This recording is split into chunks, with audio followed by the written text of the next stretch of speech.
Biology की class में आपका स्वागत है। आज हमारा टॉपिक है लिंग निर्धारण, सेक्स डिटर्मिनेशन इन ऑर्गेनिज्म। लिंग गुणसूत्र, ये वे गुणसूत्र जो संतति में लिंग का निर्धारण करते हैं। लिंग गुणसूत्र या सेक्स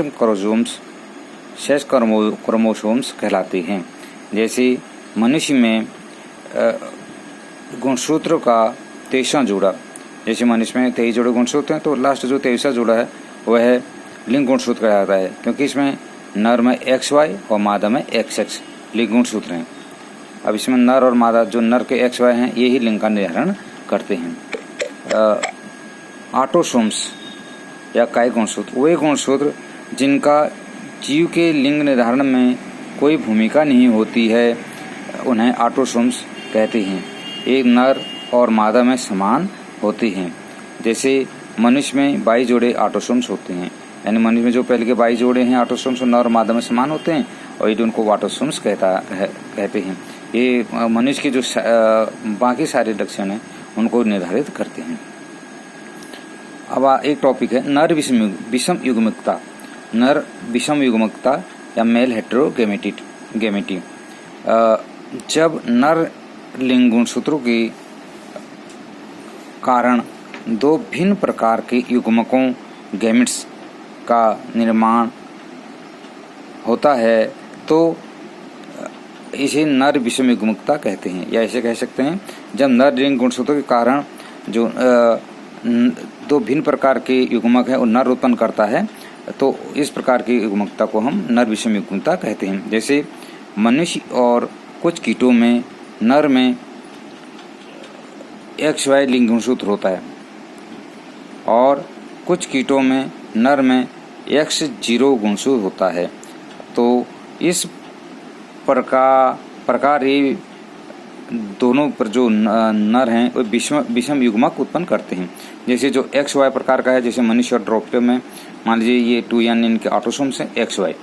तो इस प्रकार से आप देखेंगे कुछ युग्मक में जो ऑटोसोम्स हो तो समान होंगे, हाफ हो जाएंगे 22N X और नर युग्मक और N+Y नर युग्मक।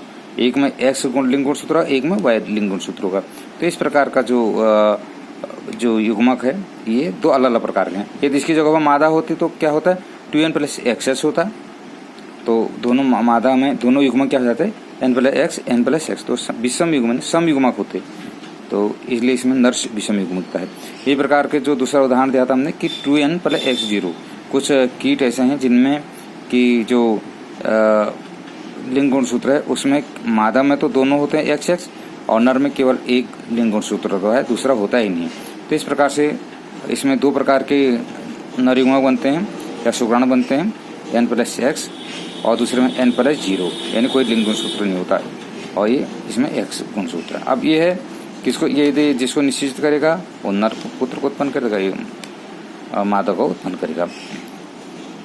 अब आता मादा विषम युग्मकता। ये बड़ा इम्पोर्टेंट है, मादा विषम युग्मकता। इसमें नर और मादा दोनों में गुणसूत्रों की संख्या समान होती है, जैसे और में ऊपर में भी है, किंतु लिंग धारण हेतु मादा दो प्रकार के युग्मक उत्पन्न करती है। इसे मादा विषम युग्मकता कहते हैं।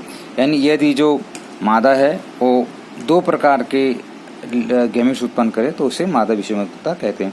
जैसे पक्षियों में नर में समान युग्मक किंतु मादा में भिन्न भिन्न प्रकार के युग्मक बनते हैं। जैसे इसमें मादा जो है उसमें ZW, हमने अलग भिन्न प्रकार के लिंग गुणसूत्र को इसलिए XY से अलग होने के लिए ZW लिख देते हैं। तो ZW ये मादा में है 2n+ZW, और तो ये दो प्रकार के युग्मक पैदा करते हैं, N+Z और N+W, यानी एक में Z है एक में W है। इन अंडों में जो मादा युग्मक हैं, मादा को अंड भी कह सकते हैं, तो ये अलग अलग प्रकार के हैं। जबकि जो नर है पक्षियों में 2n+Z, इनमें दोनों प्रकार के जो युग्मक हैं N+Z ये दोनों समान होते हैं नर युग्मक। तो इस प्रकार से आप ये विषम युग्मकता समझेंगे। एक होता है नर विषम युग्मकता और दूसरा है मादा विषम युग्मकता। इसके बाद आता है आपका लिंग निर्धारण, यानी मनुष्य में लिंग निर्धारण किस प्रकार से होगा, ये ऊपर से आप ये समझ सकते हैं। नर या अन्य में जो XY प्रकार का लिंग निर्धारण है, यदि हम मनुष्य को उदाहरण रखें, मनुष्य में लिंग निर्धारण, तो माता में आपको पता है 44 + XX 46 गुणसूत्र हैं मनुष्य में, 44 जो ऑटोसोम्स हैं और XX जो है 23वां जोड़ा है जो लिंग गुणसूत्र है। इसी प्रकार से पिता में 44 + XY।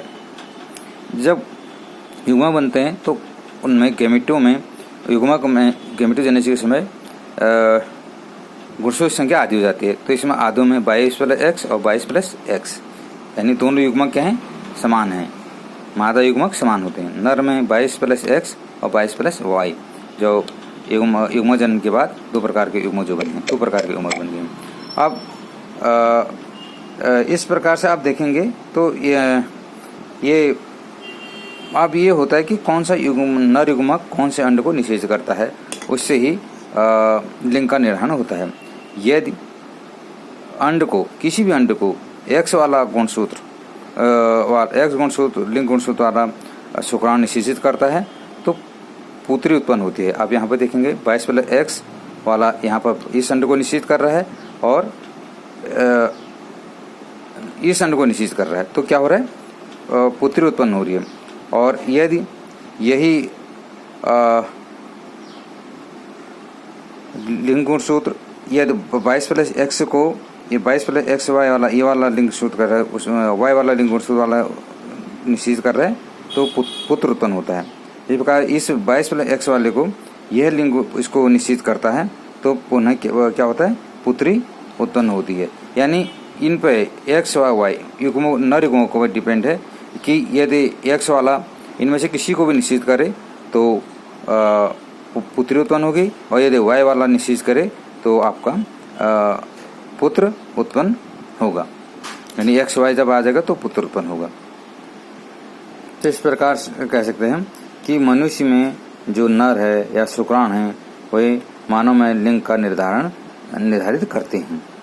नर विषम युग्मकता में जहाँ मादा विषम युग्मकता होगी वहाँ मादा का अंड निर्धारित करेगा। इस प्रकार से यदि हम एक पक्षी में देखते हैं जो मादा विषम युग्मकता है 2N + ZW ये माता है, मैंने फीमेल, और 2N + ZZ ये मेल है। इसमें जब युग्मक हैं N + Z और N + W जो अंड हैं, N + Z ये नर युग्मक है या शुक्राणु है। अब ये निषेचित जब करते हैं तो N + Z से जब N + Z होगा, चाहे कोई भी नर युग्मक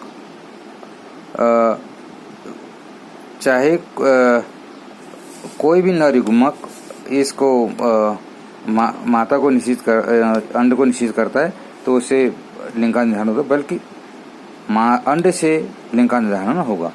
जैसे यदि N + Z इसको निषेध करता है तो आपका NZZ 2NZZ तो ये मेल होगा।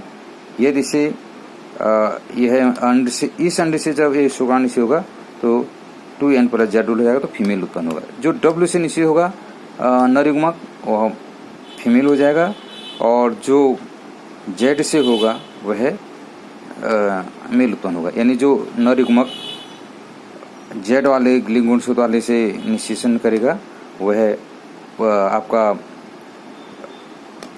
पुत्र उत्पन्न मेल उत्पन्न करेगा, और जो W वाले अंड से निषेचन करेगा वह फीमेल उत्पन्न करेगा, यानी पुत्री उत्पन्न करेगा। तो इस